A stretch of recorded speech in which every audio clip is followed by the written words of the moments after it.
with Delos, D-E-L-O-S, known as D. A. Bauerle, B-A-U-E-R-L-E, 963 Xanadu, X-A-N-A-D-U Avenue, Venice, Florida.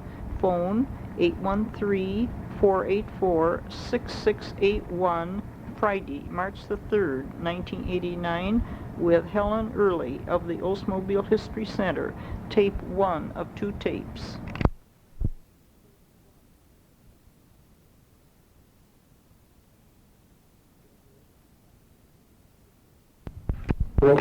Off and on, you know.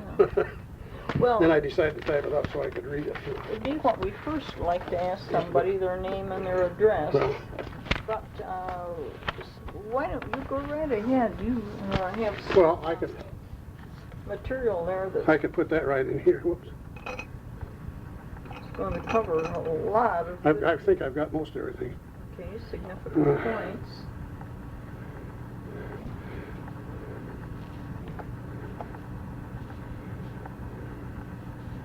I went to work at Oldsmobile in July of 1942. I better get a better pencil than that. Had a salary of $140 a month. Isn't that a lot of money? Yes. Well, I could put that in, right in here. Sure. Would you like to just pick up from? I think later I think some. I didn't say what my address. I just gave. Well, we can fill that in. Well. I've allowed room at the introduction Yeah, for okay. that. Would you like to just pick up from what you have down there? I think that would be very good. Well, let's try it and see what happens. Does Great. that pick up pretty good if I'm looking this way? Yes, that'll be just So, fine. okay, you got it on then now? Mm-hmm. Okay, We're all set. okay. Hello, my name is Delos Bauerle. I went to work at Oldsmobile in July of 1942 at a salary of $140 a month and retired in April of 1976 at age 61. My early retirement was due to the illness of my wife. During all of those almost 34 years of employment, very few of the people I worked with knew that my first name was Delos. I was known only as D, D-double-E. In 1942, Oldsmobile was producing shells and 20mm and 37mm guns for the war effort. My first job was in the time department, working on the 4 p.m. to midnight shift. All production was covered by work orders, and every day I contacted every man in the tool and die rooms and wrote down on a form the work order he was working on at the time I contacted him. Each man's time ticket was then checked against that form to verify that it showed the correct work order or work orders for the day. In September of 1942, I was transferred to the cost accounting department, where for the duration of the war I worked on costing the material used in the production of 37mm guns. In those days, everything was basically done by hand. The details of each purchase of material was entered by the accounting department on big ledger sheets. I would go to the room where those sheets were kept and make a list by hand of the number and cost of each type of material I needed to cost out the total material for the number of guns produced for a given period. The man who worked with me on this was Stuart Huffman, who later transferred to the sales department and eventually became the manager of one of Oldsmobile's zones. When the war ended, I remained in the cost department in the section that costed out the material for the cars produced each month. At that time, all of the details were still handled pretty much by hand. The chief clerk of my section was Charlie Woodruff, who eventually became the head of the audit department. Eventually, I was transferred to a new section that was organized within the cost department called the Cost Engineering Group. There were 5 of us in that group plus a high-level supervisor. We were what you might call a specialized group in that we had no routine assignments. Wherever it was determined that some area of the plant was operating at a loss, or at least was not operating up to potential, one or more of us from this group were sent there to try and find the problem. The idea being that since we knew nothing about the work of that area, we would ask questions and poke into things that the employees of that area might overlook. For example, at that time, certain parts, such as the crankshaft, were produced in the Oldsmobile forge plant, which was located on West Saginaw Street. It was determined that this plant was operating at a loss, so the cost engineering group was assigned to try and locate the problem. The first thing we did was determine how much downtime there was on each forging hammer. In other words, how much time during the shift was the machine not in operation. Each of us kept watch over several hammers and very carefully documented all downtime on them, and most important, the reason for that downtime. All operations in the plant were examined in this manner. Our supervisor reported directly to the comptroller, who at that time was Earl Schoen, so the results of all our findings went directly to him and through him to all upper management. The employees of the forge plant were paid on an hourly basis, regardless of the number of pieces produced. The employees in the Chevrolet forge plant in Flint were paid on a piece produced basis, and only usable pieces were counted. Scrap pieces were eliminated. A comparison of the results of the two methods showed that the piece produced method resulted in a far more efficient and profit-producing basis, while still affording good earnings to the employee. Another assignment I worked on as a member of the cost engineering group had to do with intake and exhaust valves. Oldsmobile purchased these valves from an outside vendor, whereas Chevrolet produced them in their forge plant. A member of Oldsmobile management raised the question as to whether or not it might be feasible and more efficient cost-wise to produce them at Oldsmobile rather than purchase them from an outside vendor. Another member of the group, Harold Kopp, and I spent a week at the Chevrolet forge plant carefully documenting all factors that went into their cost of producing the valves, including the cost of machines, the space they took up, depreciation, and so forth. We then prepared a projected cost of producing those parts at Oldsmobile if we purchased the necessary machines and provided space, manpower, and so forth. Our finalized report showed that the difference in cost would be negligible, so management made the decision to continue purchasing them from the outside vendor.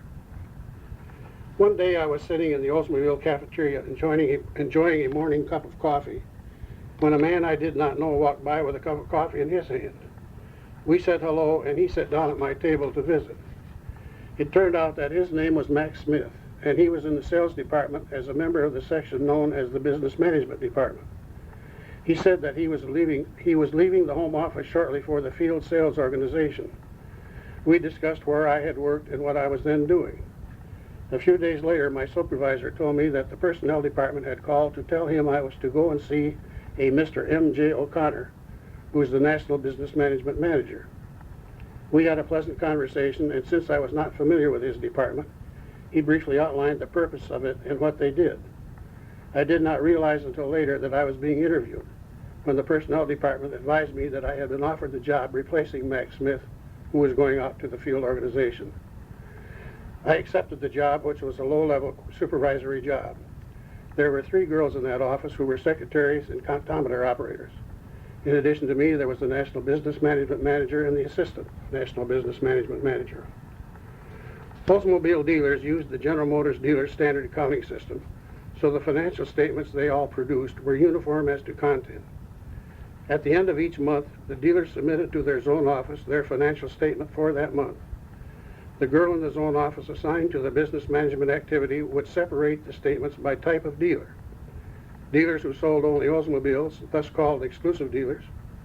Dealers who sold Oldsmobiles and 1 or more other makes, thus called dual dealers. And dealers who were located in certain large cities, thus were called big cities dealers.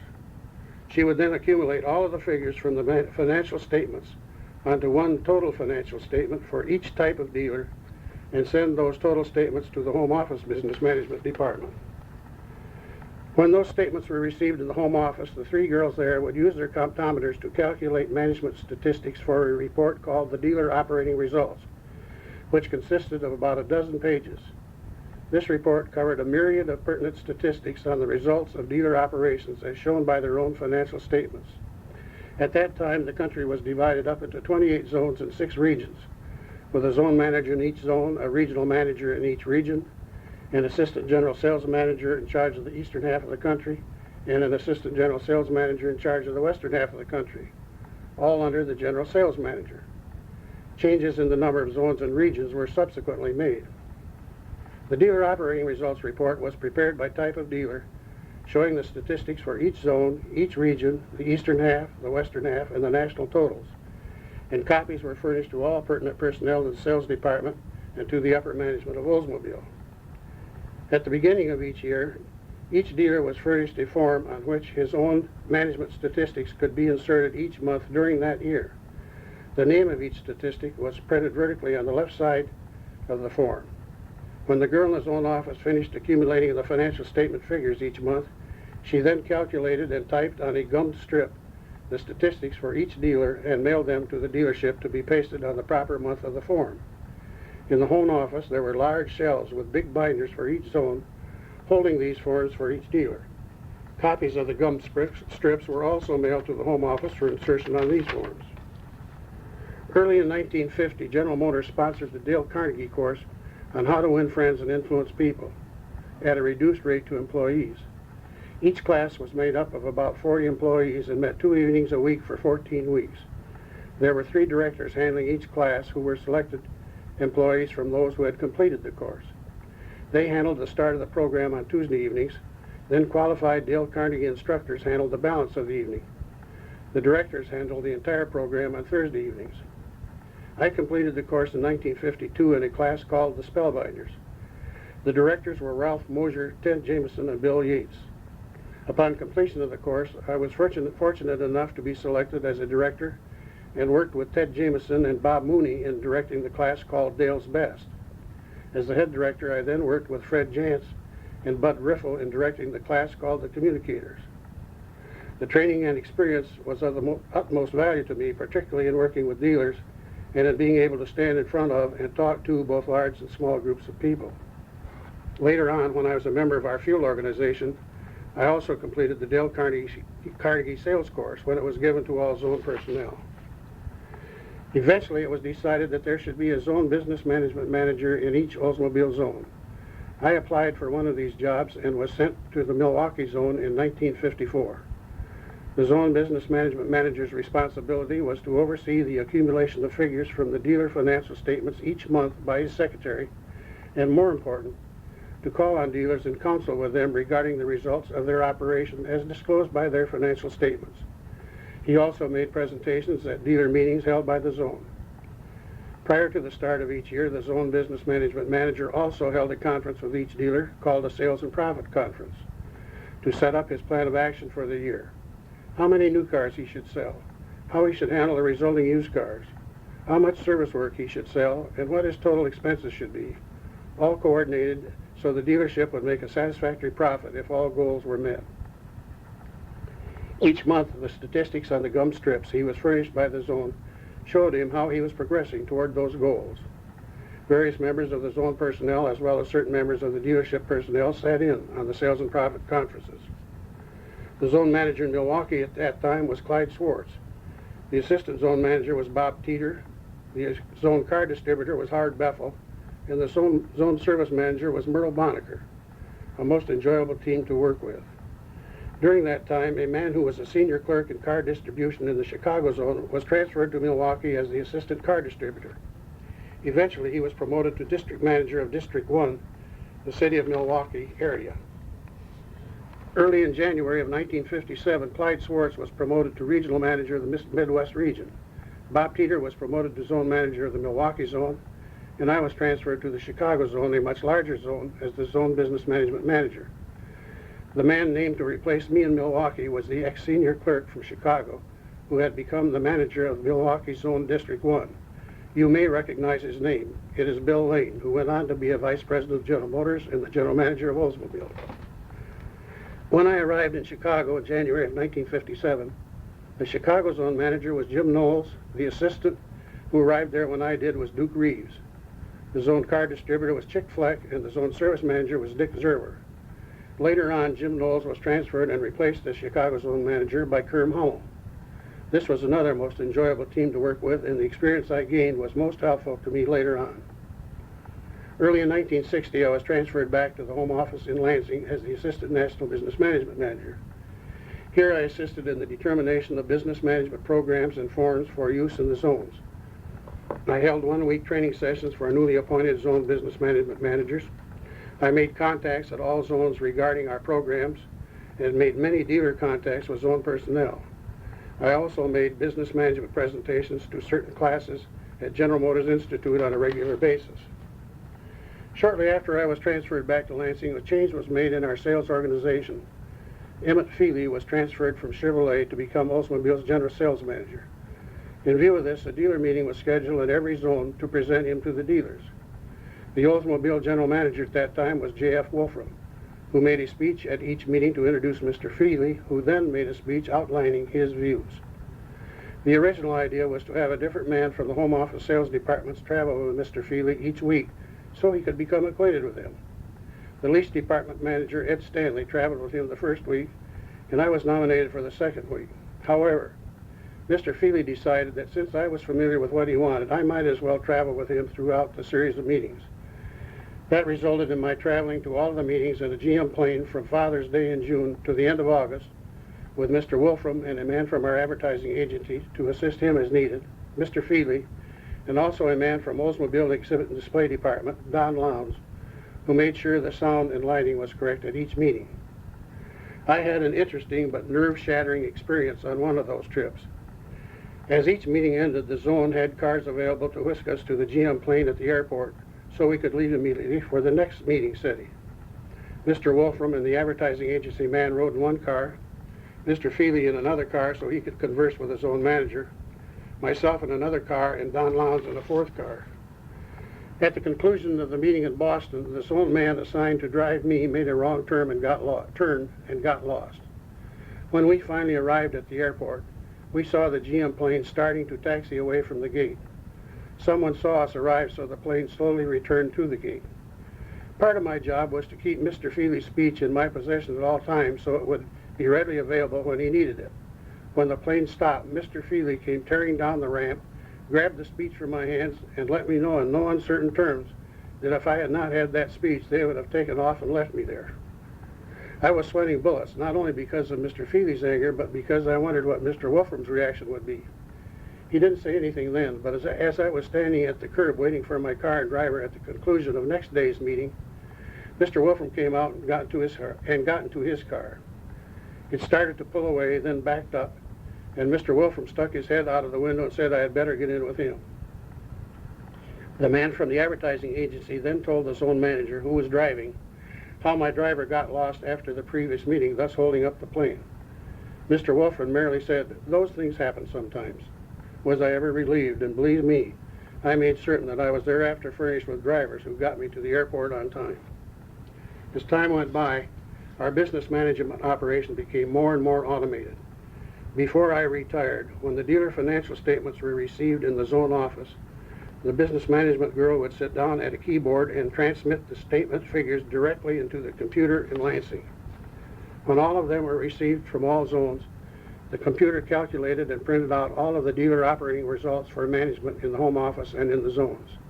In addition, the computer calculated and printed a report showing each dealer's own management statistics, which were then mailed to him, thus eliminating the need for the sheets with the gummed strips. This new method sure saved a lot of work and time, as well as reducing manpower expenses.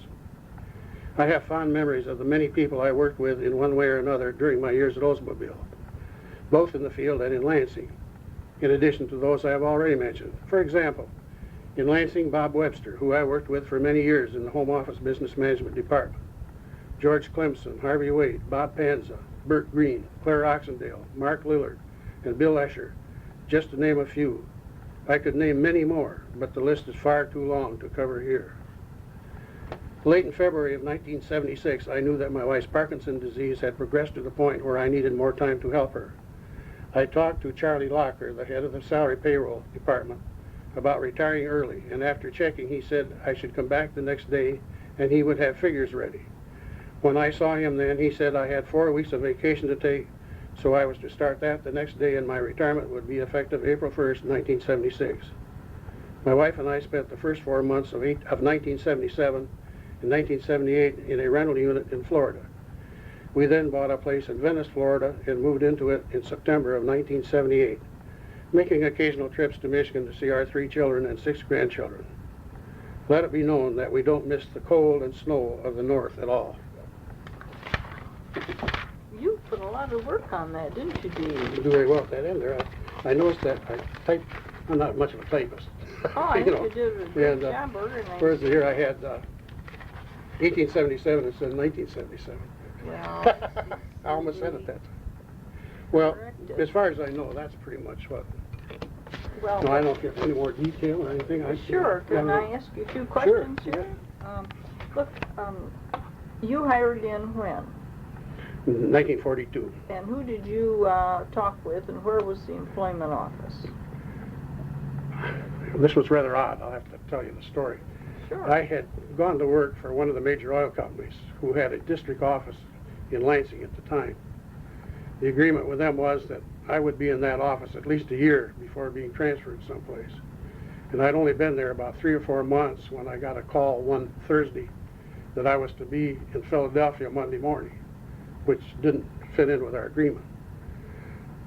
The district manager told me to take Friday off and think about it, but I saw a friend of mine, Ron Wager, who had Wager Systems, I think was the name of his business. He was a good friend of mine. I happened to see him, and he asked me what I was doing, and I told him what happened. He says, "Did you ever think of going to work for Oldsmobile?" I said, "Well, I assumed that I would check there, if I decided not to take that transfer."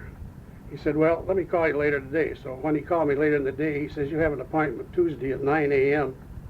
in the personnel office." Now, of course, it was in the old administration building, but I don't recall just where it was now. Building 60, okay. right.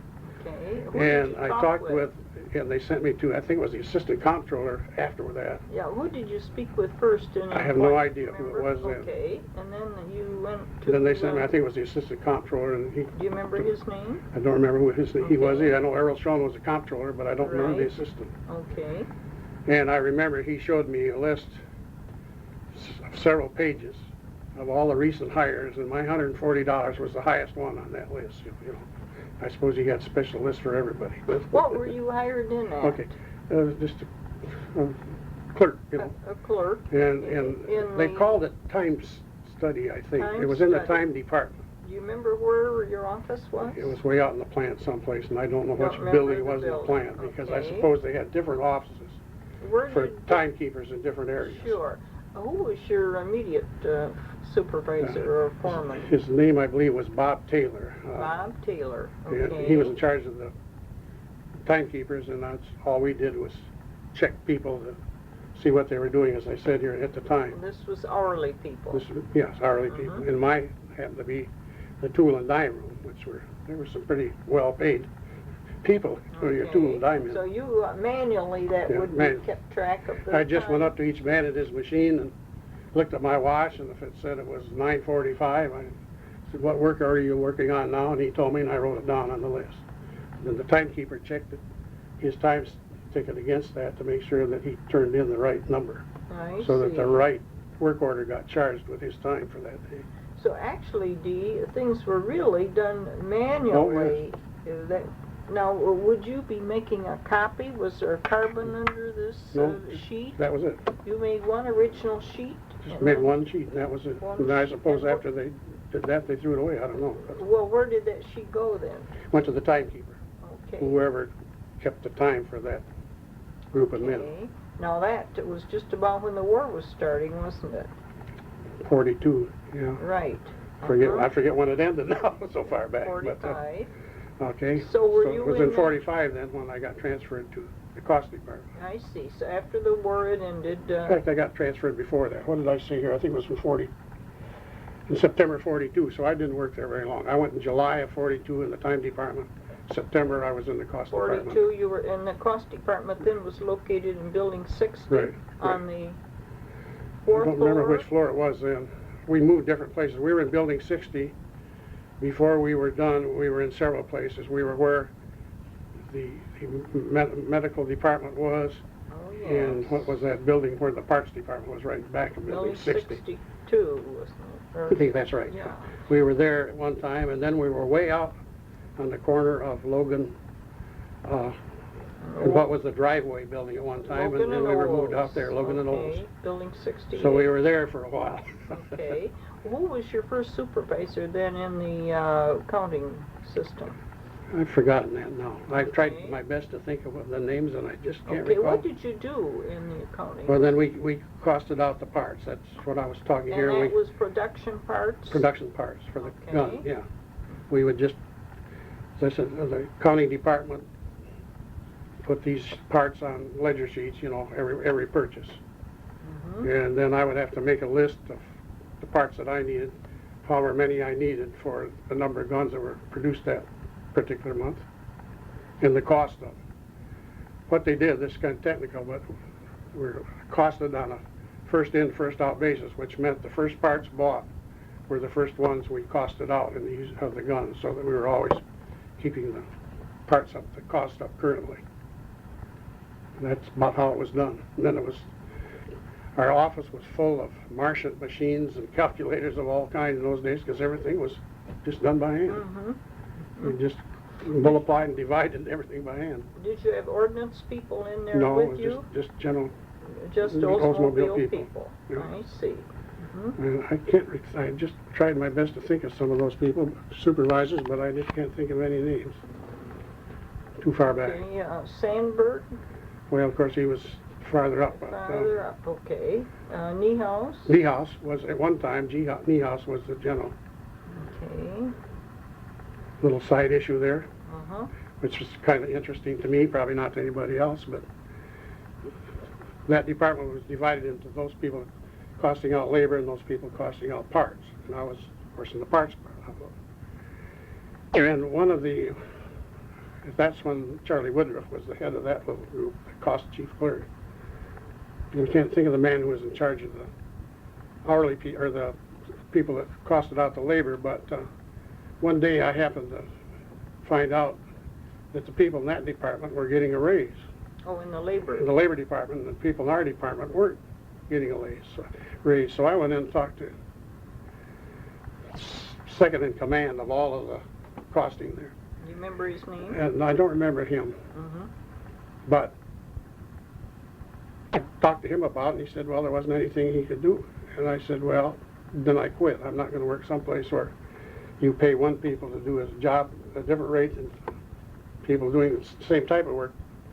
So I quit. I won't be back. As I left the office that night, John Niehaus was the general supervisor.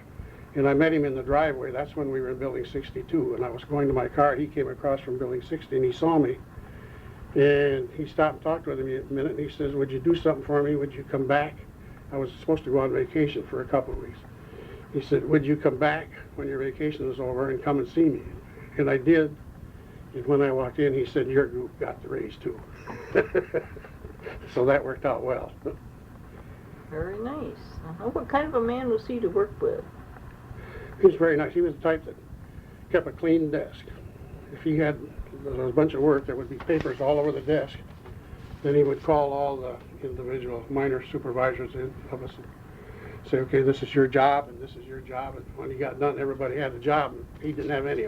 His desk was cleared. So he delegated. He delegated, that's right. That was his method of operation. As I recall, he got to be assistant comptroller, but I don't recall from there on what happened. Okay. What kind of a man was Woodruff to work with? Very good. Of course, he was a good friend of mine anyway. I'd known him for a long time, and he was a very knowledgeable and very thorough individual, and very helpful. If you didn't know a lot about what you were doing as far as car parts, I wasn't a mechanic, so a lot of times that was kind of a drawback. But he was pretty knowledgeable, and he helped out a lot on that. He was a good man to work with. Okay. Enjoyed that.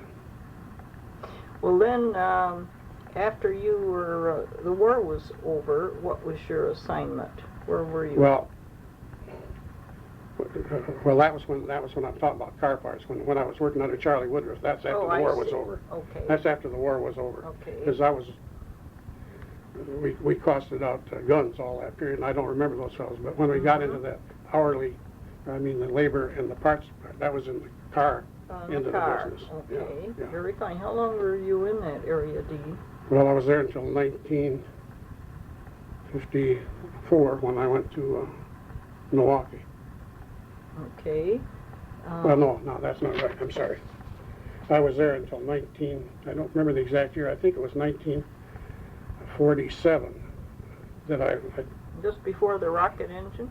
Yeah, just before, that's when I got transferred to cafeteria. What do you mean? And I'm not sure that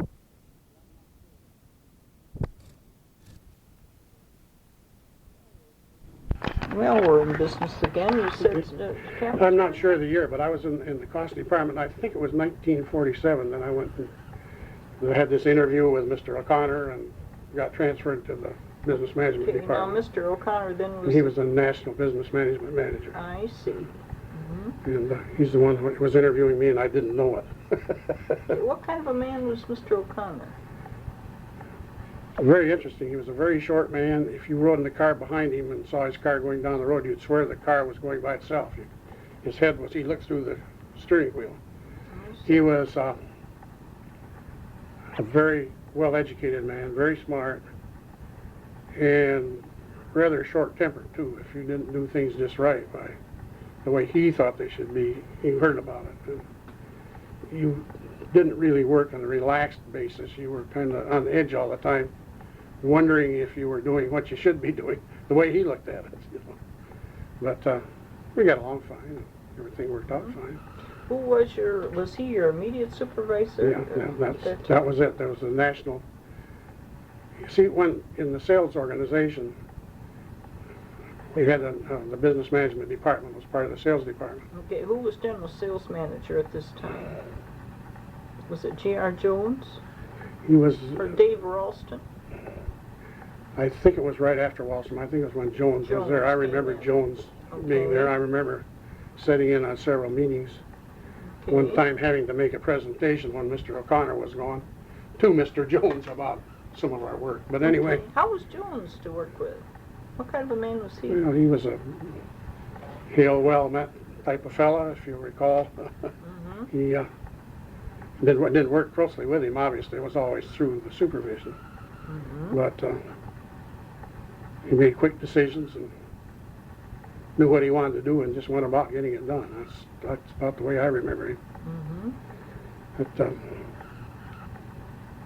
in the field organization, like the business management department, we didn't have control exactly. I mean, we didn't have supervision of the business management people in the zone. The home office didn't. We came out with programs and we could, suggest what they do. Well, they did it, but it wasn't because we had the supervision. They worked, all the zone people worked for the zone manager, who in turn worked for the regional manager, who in turn right up the line.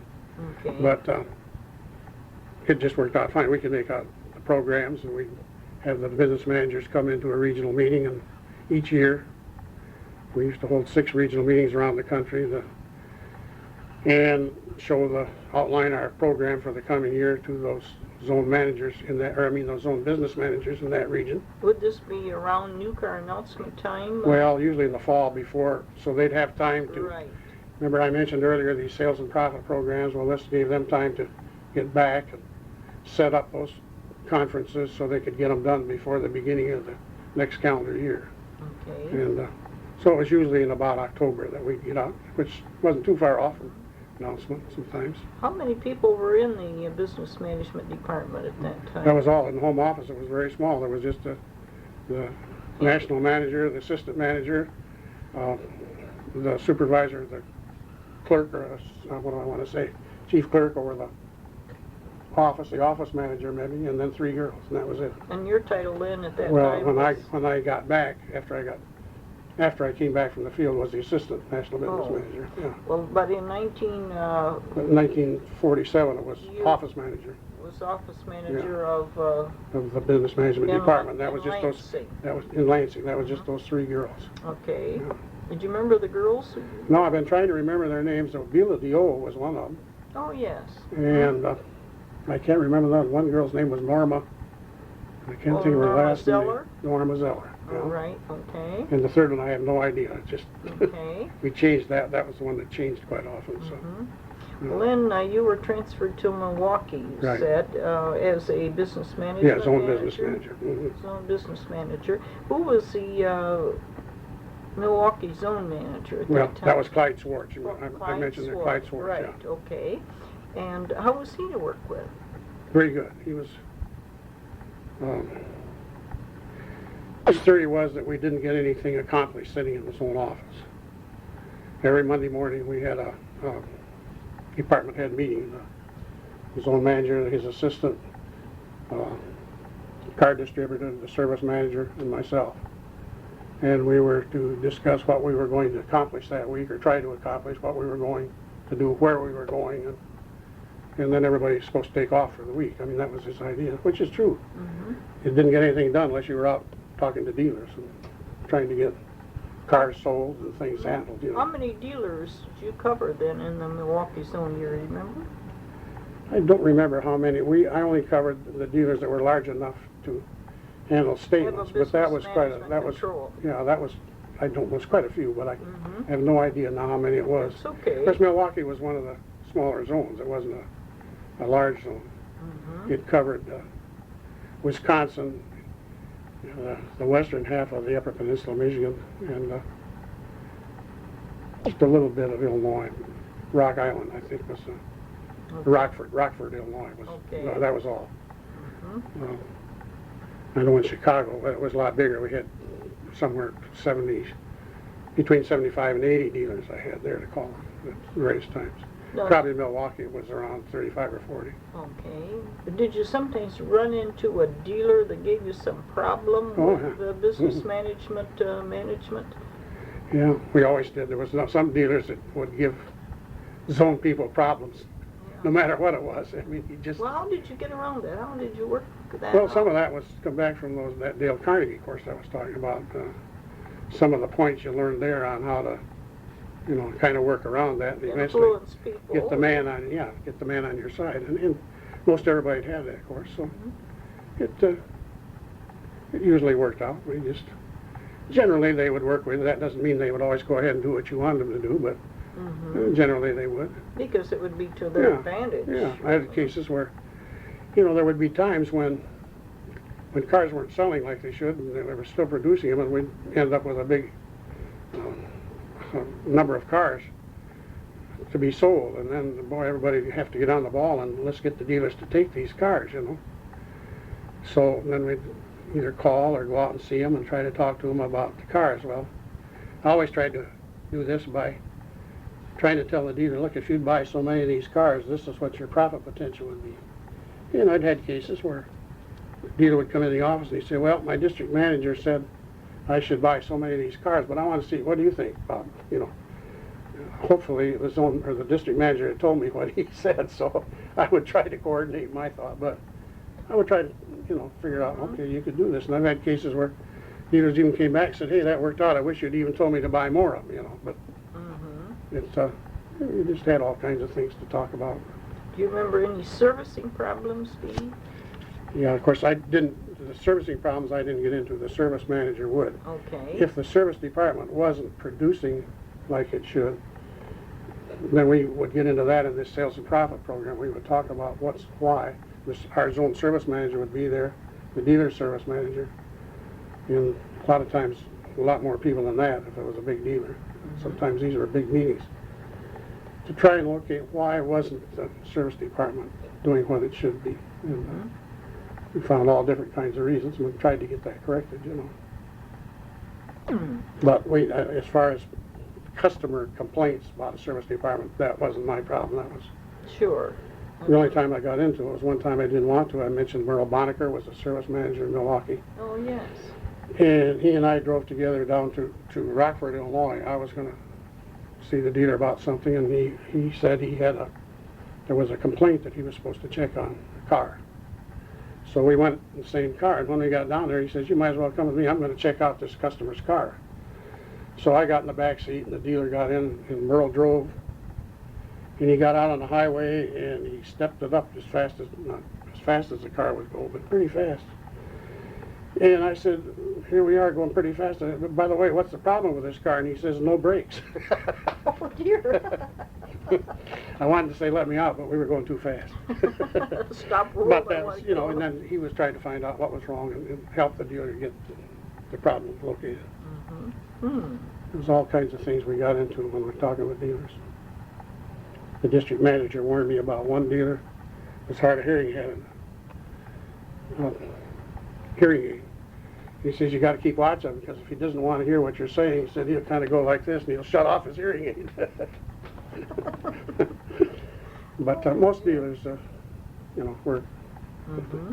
At least polite and cooperative, and I think that, I know we did some good, because later on, when Oldsmobile had these dealer council meetings, Right. you know, they complained at one time that was before we put everybody out in the field. I mean, out in the field, that was it. They didn't have anybody to counsel with them, and they complained about that. It got down to Detroit, and I don't recall who the president of General Motors was at that time, but he said he never wanted to hear again a complaint that General Motors wasn't helping dealers all they could in all ways. So there should be a zone business manager in every zone, and a girl to handle the business management activities in every zone of all car divisions. And I read that right in the General Motors manual. Of course, that was all changed eventually. Mm-hmm. But You remember what time that was? no, that's Were you still in Milwaukee then? no. This is when I was in the home office. Oh, in the home And that's office. when they decided. I think it was about, I don't know, whenever I went to about 53 or someplace in there, or 4. I went to Milwaukee in 54. Mm-hmm. Prior to that, though, everybody that was transferred to be a zone business manager was brought into Lansing for a lengthy schooling. And of course, I helped put the school on, but I was in the school too. I mean, I had to help get the stuff together. But Well, how long were you in Milwaukee then? 3 years. And then you were transferred to Yeah, Chicago? I got there in 54 and then transferred to Chicago in January of 57. Okay. Who was the regional manager and the zone manager then in Chicago? Well, the zone manager was Jim Knowles, as I mentioned. Okay. The regional manager was Bill Lampy. Bill Lambert. Bill Lampy. Yeah, what kind of a man was he to work with? Very good. He was a very knowledgeable individual. He knew the business, and you know, he would help you get along, but he expected you to do your job too. Mm-hmm. How many zones were in that region then? Now you were in the what was Midwest region? region. Let me see. Okay. Chicago, Milwaukee, Minneapolis. I don't know, there was about 5. I can't think of all of them right now, Okay. because they changed as time went on. I think there was 5 regions there, Mm-hmm. or 5 zones, I mean, in that Right. region. And And Knowles was the I zone- recall something about Bill Lampy. You asked me what kind of a man he was. I hadn't been in Chicago, in Milwaukee too long when I got transferred there.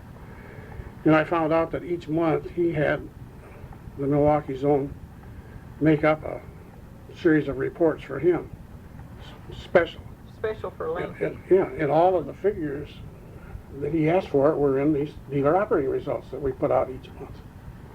So I told the girl one day, I said, just don't send Lampy his report and see what happens. And nothing happened for a month or 2. Then he was in the zone one day conferring with the zone manager, and I got called into the office. And in a nice way, he said, he probably didn't know about this being new, but he said, I had some reports that I had the zone send in to me. And you probably didn't know about, but I haven't received them lately. And I said, well, Mr. Lampy, I did know about it. But, you know, all of those figures are in our dealer operating results that we send out to you each month. And I just thought maybe, you know, it was duplicated work, so maybe you could just look at that instead. Oh, he says, that's right, isn't it? He says, well, just make it out again for a little while, and then I'll look at the... He didn't want to back off too quick. Well, we made it out for a couple months and then forgot it. He never said a word from there on, so he looked at it. But he was very good. Mm-hmm. How was Jim Knowles to work with? Good.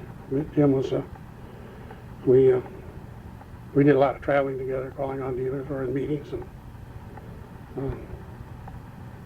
he genuinely liked everybody that worked for him. I mean, he just didn't look at you as an employee, but kind of a friend too. You know, we had little get-togethers in the zone. Everybody, you know, could get together. Sometimes it'd be a picnic someplace. Oh yeah, didn't they have more incentive programs or competitions where among yeah, among zones, yeah, they did have. Yeah, the home office sales department put out someplace. I have some sets of pewter that one year, if you accomplished something, the zone did. I mean, the first week you got a pewter sugar bowl, and maybe the next month would be a creamer. And I think we won all but one of those things, I don't know, as I Was recall that now. in the Chicago? That was when I was in Milwaukee. Milwaukee. Now, these were for sales? For sales. For sales. Salespeople, yeah. Mhm. So there was incentives to do certain things, To- you know, mhm. every now and then. Try harder. Yeah, I always try to get you to How long were you in the Chicago zone? 3 years. And you were business management there? And that's when I got transferred back to Lansing. Lansing, and so that would be about 1960? Yeah. Just Yeah, before we brought 1960. out the F-85? Right, right. Okay. In fact, I didn't mention that in here, but a series of meetings, Mr. Wolfram told about the F-85. I can remember him Oh, talking about the F-85 and the aluminum engine. And, okay. Now, this series of meetings was there in Lansing? around in the zone. Oh, in the zone. Telling the Well, you zones were in- about Oh, the new yeah. car that was coming that out. when they were introducing As I Feeling? recall, it was when they were introducing feeling. I Okay. think that's true, but Okay. I know it was a whole series of meetings, and I know I heard it many times, so that was the only series that I traveled all over the country. Okay. And there was every zone, 28 meetings, 28 zones we had it. And I can remember Mr. Wolfram telling all about the new car was going to be, how they selected the name F-85. How did they select that? And, you know, I don't remember now how they did select Okay. it. Supposedly the advertising agency Had tried it out in different and things on people and got it. Okay. And what it meant, I don't know. What was the response of the dealer group? At that time, they liked it. The idea sounded all right. It was a smaller car. The aluminum engine, I think they questioned at the time. And I remember Mr. Wolfram said that you didn't need power steering or anything because the car steered so easy, you know, being smaller. Well, later on, it didn't really prove out that way, but Mm-hmm. but that was about that time, right? Okay. What kind of a man was Mr. Wolfram to work with? Very demanding, I think. And he, I don't know just how to say this, knew a lot about the business, and there's no doubt of that, but also kind of enamored, I think, with the job. And I just remember many times, you know, I was just to go to Detroit to a business management meeting one time, and instead I was told to go to the advertising agency to represent business management in some discussion of some That was advertising that was Beefy coming. Brother That was, then, yeah, wasn't it? yeah. Mhm. And I've tried my best to think of the man's name that traveled with Mr. Wolfram on that trip, and I know him as well as could be, but I can't think Bob of his name. Smith? No, Max Smith? no, it wasn't either one of them either. Clarence Hatch? No, maybe it was before them, I don't know. Okay. Anyway, we sat in this meeting. Lloyd Grobe was our advertising manager at the time at Oldsmobile. And I rode down with Lloyd Grobe, in fact, to the meeting. And we sat there talking, and we were going through they were trying to put something together for a meeting, as I understand it. And so we were looking at all these things and trying to see how it would work out, what we thought. Were these ideas that Yeah, just ideas that the agency had. proposed? They'd put up, you know, drawn pictures and so forth, slides and whatever, you know, to show us. Okay. And Mr. Wolfram walked in. He was at a general manager's meeting there, I guess, and he walked in. And he looked at 2 or 3 things, then he said, stop. And then he went into a long dissertation on what people liked, what they didn't like. And now this is just off his top of his head, you know. I mean, there's nothing to back it. And that's, I think a lot of times he was sort of like that. He knew, thought he knew at least, about all those things. Mm-hmm. I had no trouble, as I mentioned in there. I've known people to be in serious trouble if you hold a plane up like I did, but that's all he said when the advertising agency man, he did it on purpose. He mentioned to the zone manager that my driver got lost. And that's when Wolfram said, well, those things sometimes happen. Mm-hmm. But he was very strict. I remember in one meeting, it was in a big hotel someplace, I think it was in Dallas, but I'm not sure of that. But apparently they had rented it out to another big group of people, and our meeting was carrying over. And that group got outside, and they were hollering and yelling, and Mr. Wolfram was talking, and I think, knowing his speech, I think he just kept on going on purpose because he was irritated by them. And when they got done, when the meeting was over with, it was suggested we go out, all our dealers go out the back door. because if we'd opened the other doors, that other group was out there and they thought there might be trouble. So we went out the back door. Well, in all of these meetings, we had to have a back way where the dealers couldn't see Mr. Wolfram and Mr. Feely come to the meeting room. So Why was that? they just didn't want to talk with them until after the meeting. Oh, I see. So we had to, and I got that responsibility because when it didn't work out, it was my fault. So usually before every meeting, I was up most of the night with his own personnel, and we were tracking how they were going to get down an elevator, maybe through the kitchen and, into the meeting room without being seen. Well, as we came down the elevator to go back to their rooms to just follow this route back, Mr. Wolfram said to the zone manager, "Find out who is responsible for this." And he's fired. I mean, words of that effect. And the zone, how did they let this happen? Well, I always checked things ahead of time, and the night before I had checked. And right on the board, bulletin board, it showed Oldsmobile had this room for such and such a time. They were going to serve lunch at such a time. The other group didn't come in until later. And it was all set. So I said, "Mr. Wolfram, it was checked. I checked it myself last night. I checked the bulletin board, and everything was set up so that we shouldn't have had this problem. But they came a little early, and we probably ran a little overtime, and they just got irritated." He says, "Oh, well, okay then." So maybe I saved somebody's job then, but one time on the GM plane, having been up all night, a lot of times I got my rest on the GM plane going to the next meeting city. And in the GM planes, there was easy chairs, and it was just, in that plane I think there was enough for about 5 or 6 of us. And I had the chair tilted back, about half asleep, and all of a sudden I realized somebody was beside me, and it was Mr. Wolfram. And he says, "Listen to this." And he read a sentence or two out of his speech. And it had something to do, and he wanted to use a percentage. And he says, "Find out what that percentage is." And then he left. Well, I was about half asleep, and I didn't even know what he was talking about. So I got a hold of the agency man that night, and I told him what happened, and he says, "Well, let me check." So he got Wolfram's speech, because he took care of Wolfram's speech for him like I took care of Mr. Feely's. He said, he showed me where it was in there and what the percentage was that he wanted. There was a couple of them, in fact. So I wrote that down, and when we got back into Lansing for the weekend, and usually we didn't always leave on Monday, it might have been Tuesday, I got a hold of Ron Gifford, who handled a lot of that stuff. And I told him what we needed. And he got a hold of the computer programming department, and they set up, and they ran the program to find this. And as I recall, Ron told me it cost about $6,000 to come up with that one percentage figure that we had to have. And he typed it on a piece of paper like this, just one piece of paper that gave the percentage. And I stuck it in my pocket. And I carried it with me for about a week.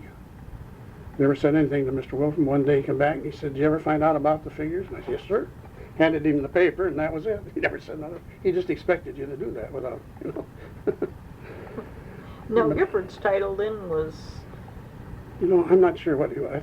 I think he was in the advertising manager. I think he was yes, advertising manager then. By then. And that's why this had something to do with, I don't know. How much we're spending on advertising? Well, no, it didn't have to do with advertising, I think, but it had something to do with, I don't know, salesmen and so forth. And of course, advertising got into a lot of that about salesmen. Well, actually, a certain amount of the advertising was charged back to the dealer too, Yeah, that's per true. car, wasn't it?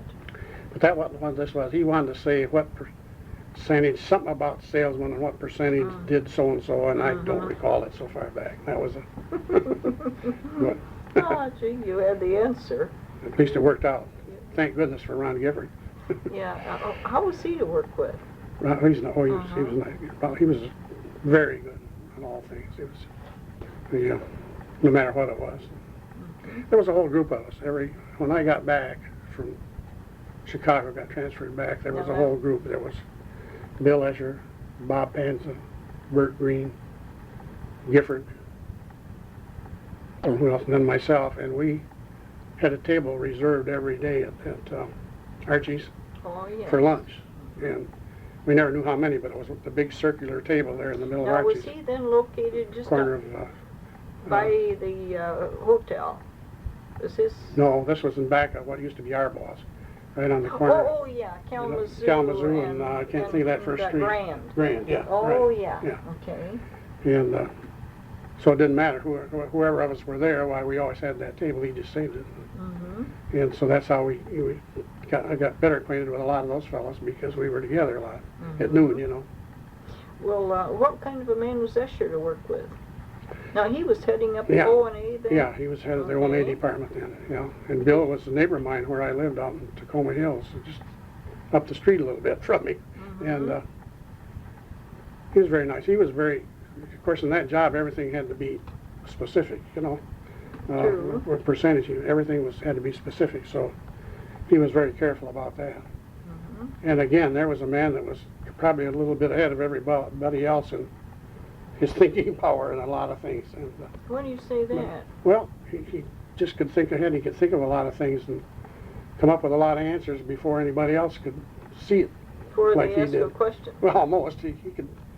Do you remember anything specific? No, I can't remember anything like that. I just Okay. remember how it used to amaze me how he'd work out some of these programs and do it so easily, whereas I think the rest of us would have spent a lot of time trying to, how do we get to that point? Well, he got there right away, see. But, of course, I didn't work under him. I just worked with him on different things. There's so many different people. We did a lot of things that had to do with service. Of course, Claire Oxendale, I mentioned, his name was the service manager, and there was Glenn Rittinger and Dale Percival. Oh, Were there. One had one half the country and the other had the other half. what kind of fellows were they to work with? Real good, both of them, yeah. And in fact, it was nice to go to them if you had some kind of a problem that had to be about service. Well, I'd go to them, talk with them, and they would really help you out, go out of their way to help you out. Then there's another man, I can't think of his name right now, Blackshaw, Bob Blackshaw. He eventually, I don't know what he did right then, but he eventually became the architect, and then I understand since I left why he gave that up. He didn't want to be gone so much. But another man that was very knowledgeable. And he was very knowledgeable about business management. So a lot of times we'd get together and talk about some of the service things. And he was a good man to work with, too. Well, Dee, what happened if, say, you had a dealer that just wasn't making it, and you finally had to phase him out, or how? Well, of course, that was somebody else's somebody's, area. yeah. I see. That's a pretty hard thing to do unless you got real good. Yes, yes. Unless they've done something really wrong, you know. I suppose really you just have to talk them into the fact that, look, you're losing a lot of money. You'd be better off to sell now where you can recoup your losses and, you know, from selling the dealership. Did you ever get into when a dealer's location area had changed to the point where it wasn't ideal anymore, Yes. and you really wanted to move him We to had another area? something else I could have thought about. There was a period, and that's when I was in Chicago, and I guess it started at General Motors, but Oldsmobile was working on it first, was to, I forget what they called the program, but was to analyze the whole zone and see where dealers were located, if that was right, and if not, where would be a better place. And then if you could sell this to management, they would pay to buy out the dealer and move them someplace else. And it was quite a program. I think St. Louis was done first, and then they picked on Chicago, which was a job for me this week on this. We had the. That was when you were in That's Chicago? when I was in Chicago, Okay. and we, well, of course, the whole zone had to work on this, but me being the figure man, I did all of the getting together of figures and reasons why. And we had to go through the whole zone and make decisions on, is dealer A in the right position, or is he too close to dealer B over here? And if so, who should move and where should we move them to? And Now that was all by population? well, yeah, and you know, the potential in the area. And because, you know, as things build up, a lot of times, you know, as the city grew, things changed, you know. So where they had a dealer, maybe that wasn't good anymore. True. Or maybe they had too many in one spot, you know. I can't go into all the details now, but I remember it was a terribly long, drawn out, difficult process. And when we got all done, all the decisions had been made, and I had made up all of the charts and the whole presentation. Everything was ready. This is what we want to do and why and so forth. I mean, with its own, everybody else's approval. I mean, I didn't do it. I did it, but I didn't make the decisions. I helped in it. When we got all done, we had a meeting on a Saturday morning in Mr. Wolfram's office. And that's when Mike Marion was the general sales manager. Okay. And Let me see, that would have been about the late 50s, wasn't it? yeah, probably. Yeah, okay. Yeah, because it was 57 when I went to Chicago, so it had to be, you know, before 60, so right in there. Right. And we flew over, the zone manager, the assistant service manager, the district managers from the 2 city districts, because Chicago had 2 city Do you remember district the managers. names of these people? Well, the zone manager was Knowles? Knowles, the assistant was Reeves. And, John Reeves? Yeah, John Reeves, Okay. Duke Reeves, as we called him. Uh-huh. He came to Chicago the same time I did, got transferred Okay. there. The district managers were, let me see, I'm thinking their names right offhand now. That's okay. It'd come to me later. Anyway, there was the 2 district managers, and we flew to Lansing on Friday, and then that night held a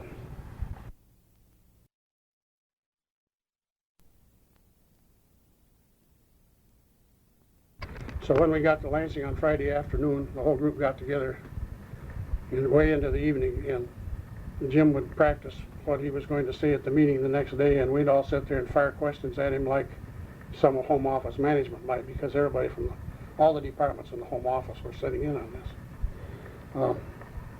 And the next day we had the meeting early in Mr. Wolfram's office.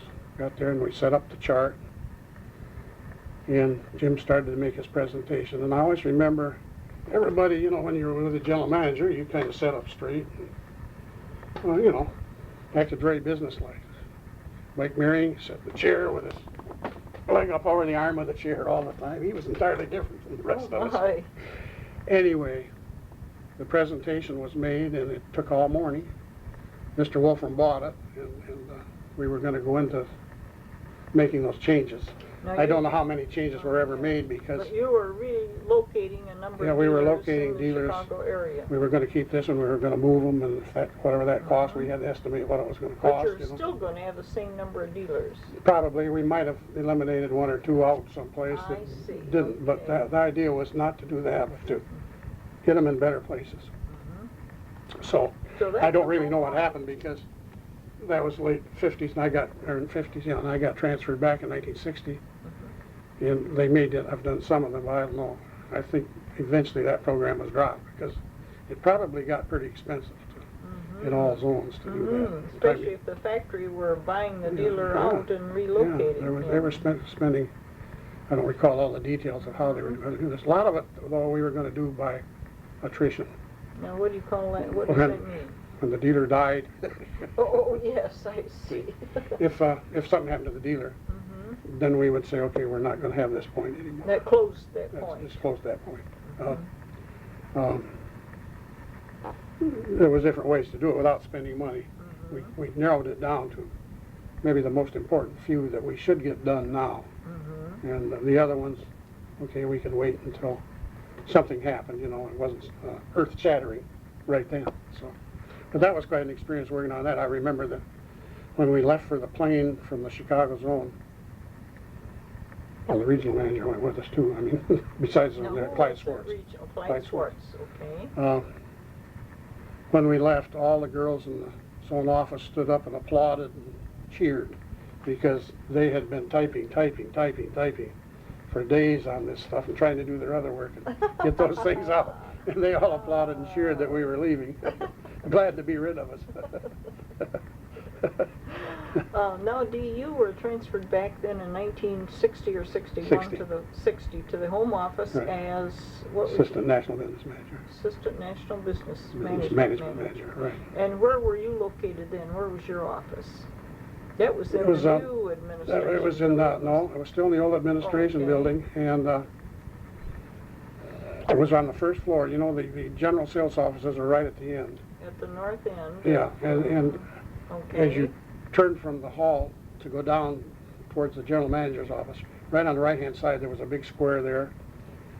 And the girls from business management were in there, and, well,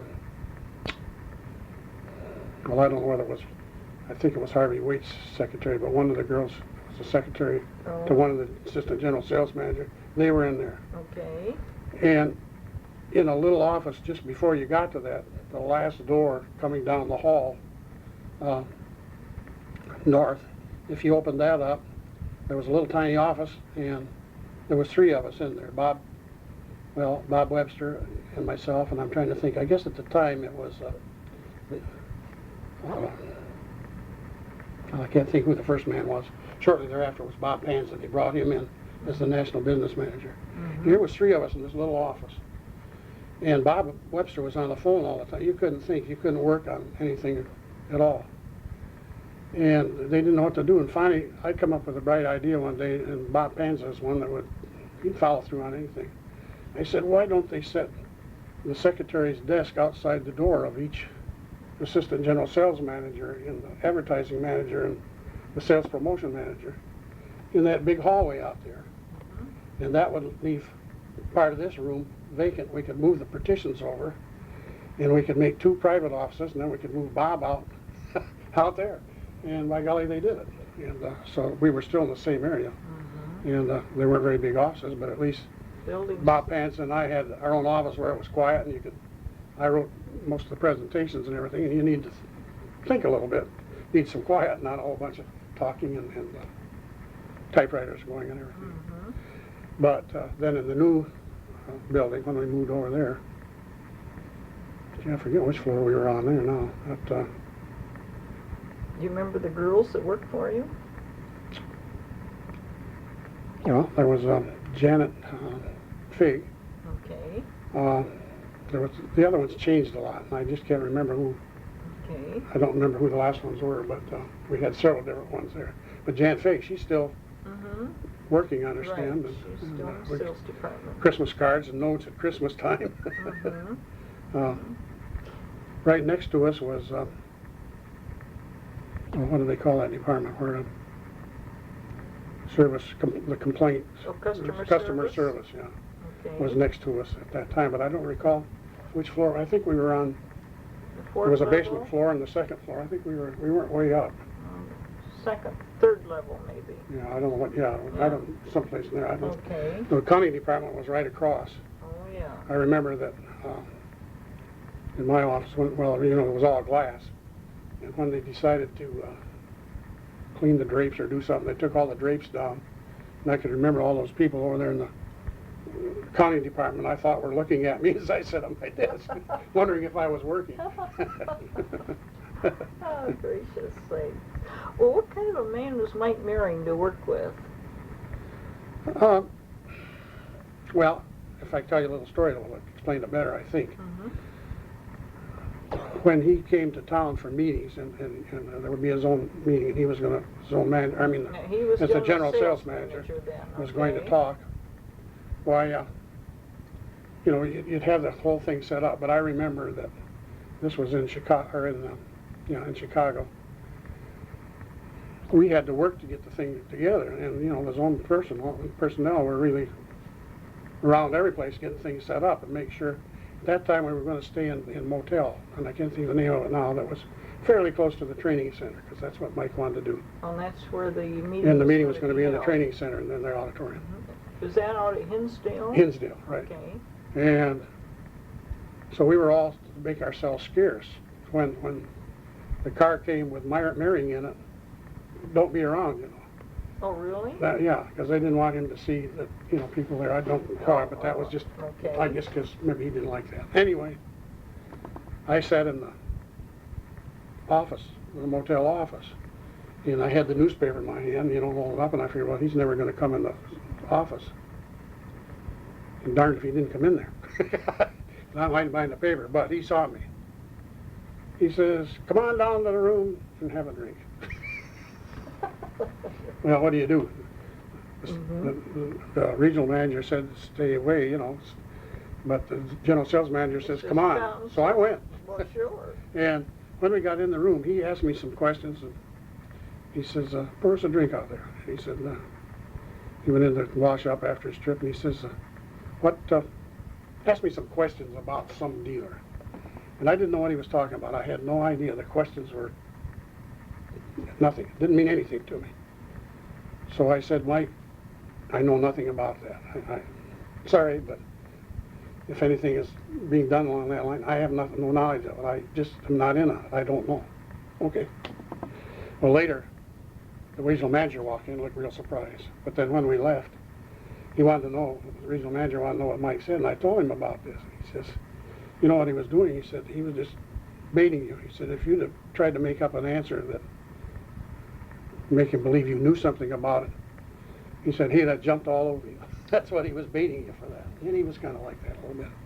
He was I remember just before he went in to make his speech that day, I saw him down the hall a little bit. All the dealers went in there, and he was just getting a drink of water before he went in to get on the podium to talk. And he says, this isn't me. He says, I'm a peddler. I'm not a speaker.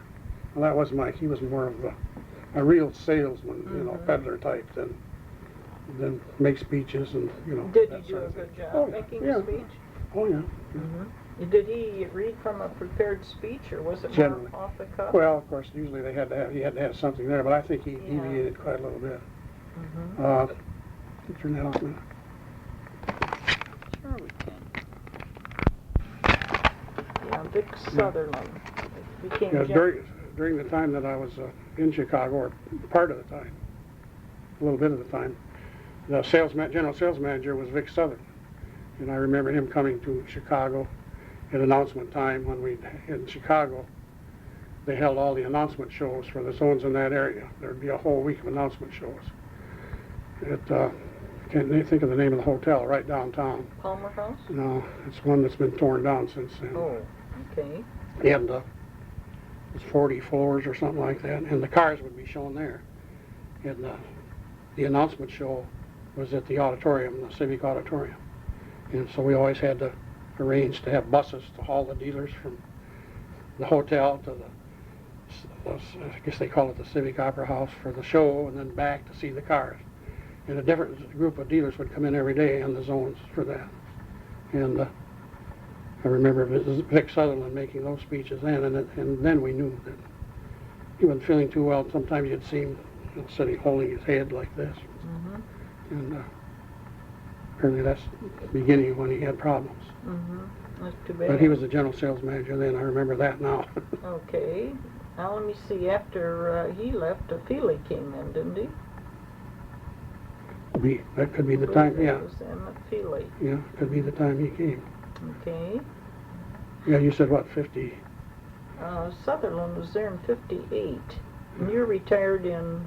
Well, I got there in 60, and that's when Feely came in either late 59 or early 60. Yeah, Feely replaced Sutherland. Yeah, that could be. So you were back in Lansing in the 60. Right. And what did you retire at? What was your title when Same you title. retired? Same You title. was the assistant business Same thing. management manager. Right. Okay. And that was what year, Dee? April 1st, 1976 is when I retired. 1976. So you were there for Oldsmobile's 75th anniversary in 1972. Right. Yeah, right. Yeah. A lot of years, almost. It lacked 3 months of being 34 years because I retired in April and I'd gone in July, so I had April, May, and June before That's a real the record. 34 years was up, which, you know, and I probably would have stayed longer except for my wife. But, You mentioned Bert Green. What kind of a man was he to work with? very good. But he was in the Budget department. then,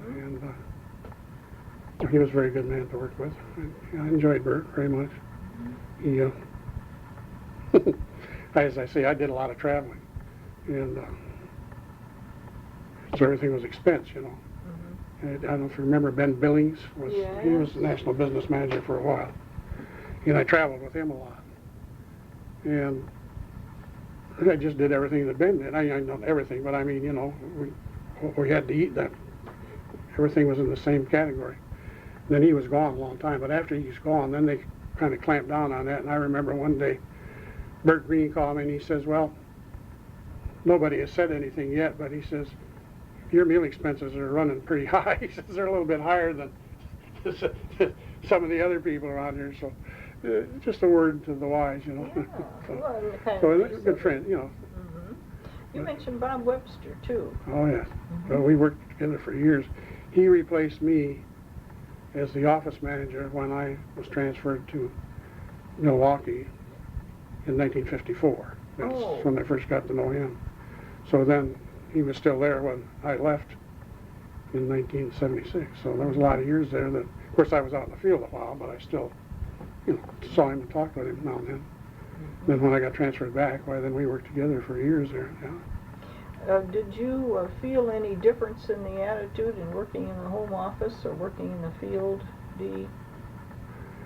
Yes, well, it was a different, shall I say, a different setup. The first thing that struck me when I got to, the first day I got to Milwaukee, I flew over there on a Sunday night, and Monday morning I went into the zone office. Well, I had to find out where it was and everything, and I got there.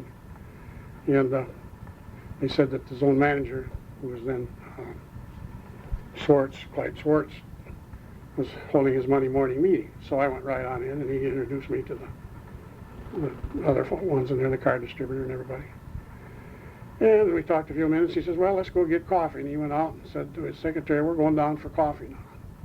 Well, you know, on the home office, you weren't supposed to go out for coffee. And I thought, oh, what is this, you know? But it was a more relaxed type of operation. But that's what you, if you went to the dealer, chances are he'd want to go get a cup of coffee sometimes, you know. I mean, and we could talk business as well there. It's not, but it is a different type of operation entirely, because you didn't go and sit at your desk all day and, you know, work figures or do something.